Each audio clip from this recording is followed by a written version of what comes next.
Yes, people, what's happening? Welcome back to Chelsea Fan TV and welcome to another edition of Player Ratings. First things first, guys, make sure you smash the like, subscribe if you're new around here, and as always, leave your thoughts in the comments below. And on Saturday afternoon, it was a brilliant afternoon for Chelsea. 3-0 winners at the London Stadium against West Ham. 2 goals for Nico Jackson, Cole Palmer on the score sheet, Caicedo sensational. The streak at the London Stadium is over. And what we were expecting to be a very difficult game arguably turned out to probably be our easiest game of the season. But let's dive into the ratings. And obviously, we had a few changes in the lineup. Fofana at right back, and obviously Tosin coming in at centre half. Jackson keeping his place. We had Sancho with his first start. And obviously, Enzo Fernandez coming back into that midfield. And defensively, we were pretty good again. Second clean sheet on the spin, 2 clean sheets in a row away from home now. And let's start with Robert Sanchez. And I'll be honest, the guy didn't have much to do. He probably could have bought some reading with him to the London Stadium. Could have bought a book with him, sat down, chilled, have a little flick through it. He had very little to do. Admittedly, there are a couple of shaky moments, particularly with his distribution on a few occasions. But other than that, it was a solid display from him, and it continues his pretty good start to the season, if I don't say so myself. So obviously, there wasn't like anything unbelievable because he didn't have an awful lot to do, but he didn't particularly do anything crap either. So I think for me, I gave Sanchez a solid 6 out of 10. And do you know what? I think he's starting to prove a few people wrong. There's still a long way to go, before I consider him to be good enough to be Chelsea's number one in the long run. But if he carries on like this, then he is going to be changing a lot of people's minds about him.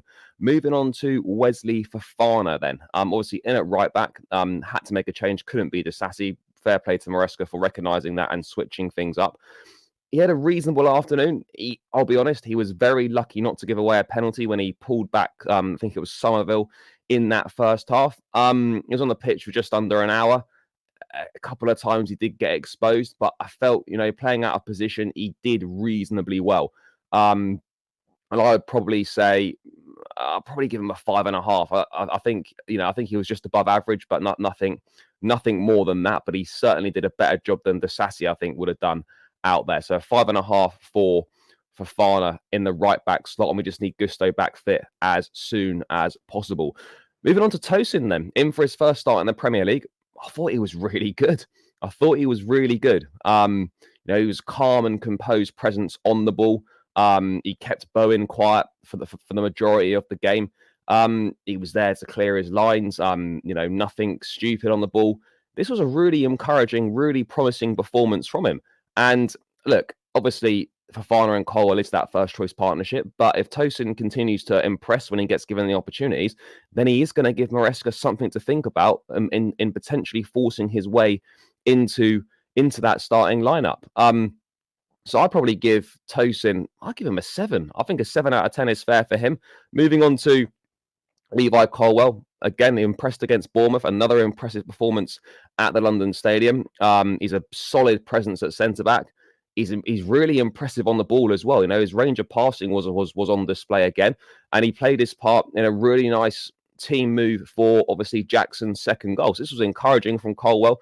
More of the same. I think, probably like Tosin, I would give him a 7 out of 10 also. Moving on to Marc Cucurella then.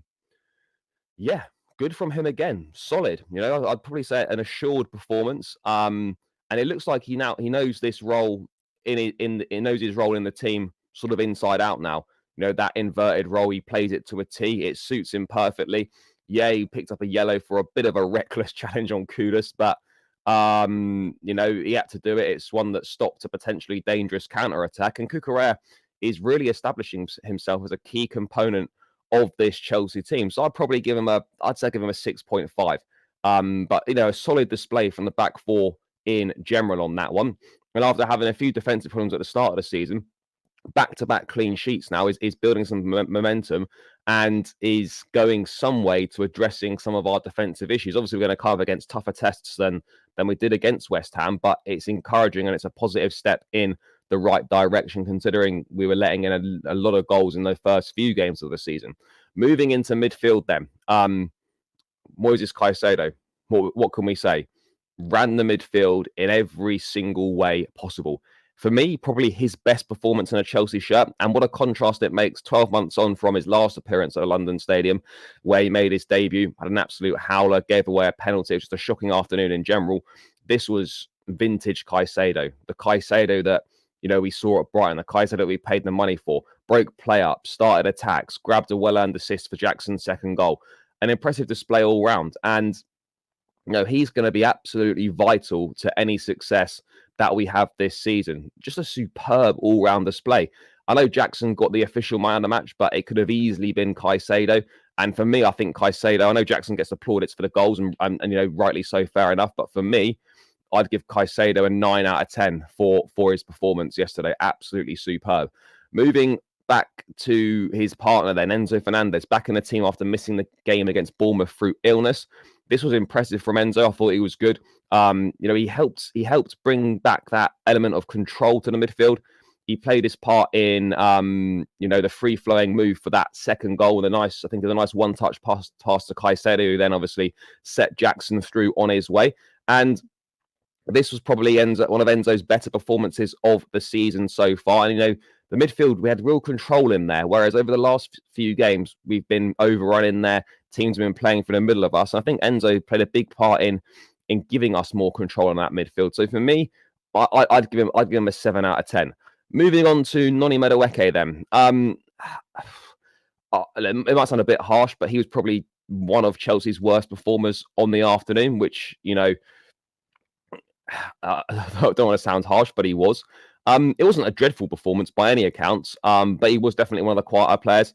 He probably should have scored to make it 4-0 when he was played through in the second half. And I'm surprised that he didn't come off. It obviously goes to show that, Maresca just doesn't trust Mykhailo Mudryk at all at this point in time. This was probably Madueke's quietest game of the season.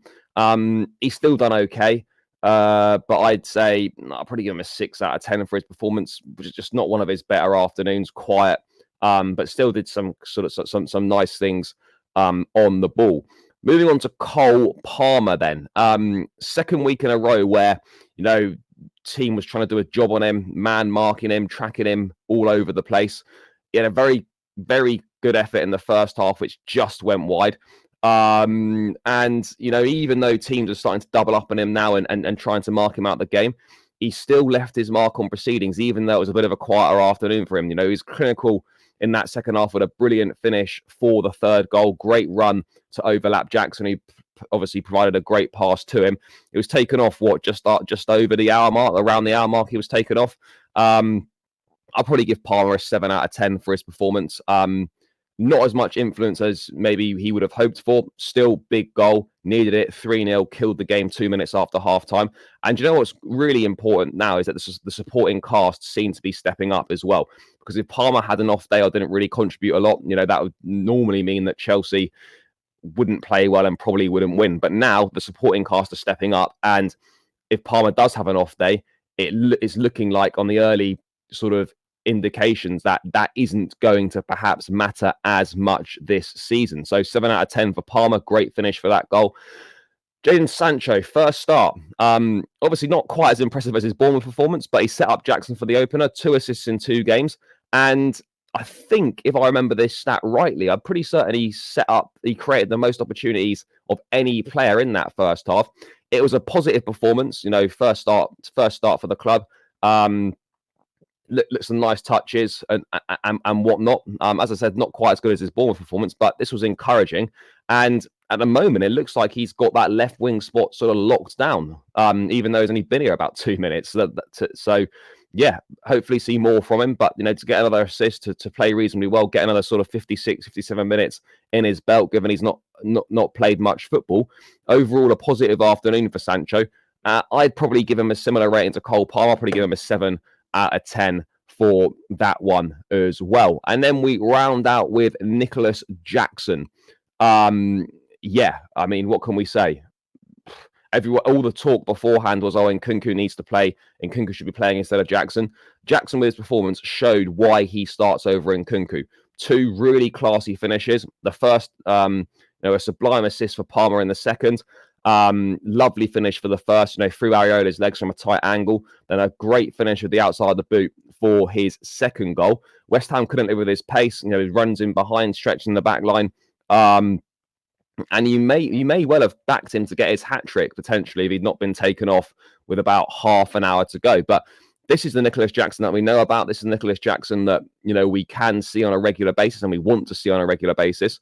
And yeah, this is why he plays instead of Christopher Nkunku, because of what he offers, not just the goals, but everything else that he brings to the table. And Nkunku is a different type of player, obviously more clinical, but Jackson brings a lot more to the table in terms of his contribution to the team. And, you know, against West Ham, you saw exactly why he was playing. And people need to start putting more respect on his name, because he was brilliant yesterday. He's getting good numbers. He's getting a decent amount of goals. That's now what, 3 goals and 2 assists in the first 5 games of the season.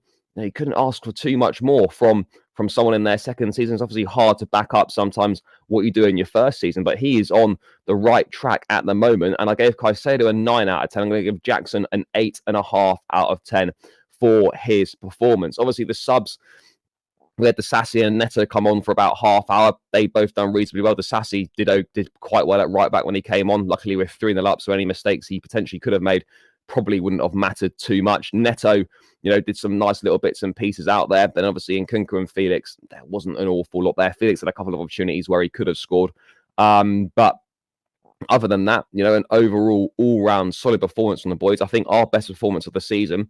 And, you know, that's now 3 wins from 3 on the road. The next thing we need to do is pick up our first win in the league at home, hopefully starting with Brighton next weekend. But yeah, guys, that's just my thoughts on the game, the player ratings. Let me know if you agree or disagree. Smash the like, subscribe to Chelsea Fan TV, all that good stuff. And we'll catch you again in another episode soon. Up the Chelsea and peace out.